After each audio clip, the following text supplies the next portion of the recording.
Pumalag ang palasyo sa mga bagong banat ni Vice President Sara Duterte kabilang ang paglobo ng utang ng Pilipinas.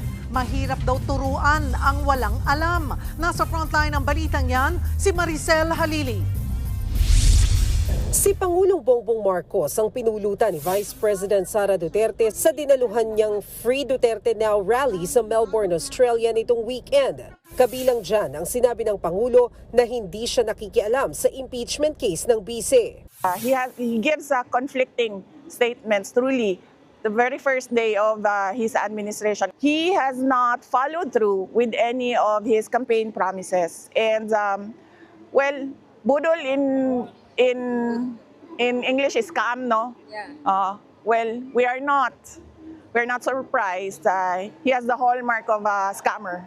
Buwelta dyan ng palasyo. Budol? Talaga?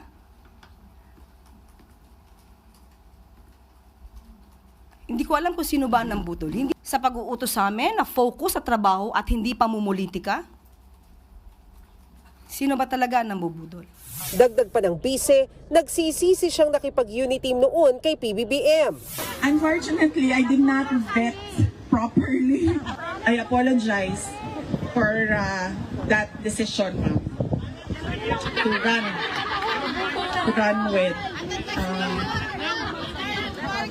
Bongbong Marcos. Si PBBM ba, nagsisisi kaya?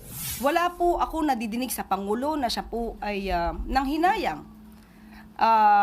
Kung siya man po ay nakipag-team up sa Vice Presidente. Kung may nagsisisi man na sa kanya ay maka-team up siya, it's their loss, not the President's. Kinwestiyon din ni VP Sara ang paglobo ng utang ng Pilipinas sa 16 trillion pesos gayong wala naman daw nakikitang proyekto. Buwelta ng Malacanang galing sa Duterte administration ang utang. Sa panahon nga raw ni dating Pangulong Rodrigo Duterte, nasa 12.79 trillion pesos ito. Higit 115% daw ang itinaas. Mahirap turuan ang walang alam at walang balak umalam. Mahirap din buksan ang mata ng bulag at nagbubulag-bulagan. Nagbabalita mula sa Frontline, Maricel Halili, News 5. Mga kapatid, Cheryl Cosim po, huwag maging huli at maging una sa lahat sa balitaan. Para sa tuloy-tuloy na talakayan sa Frontline, mag-follow at mag-subscribe sa social media pages ng News 5.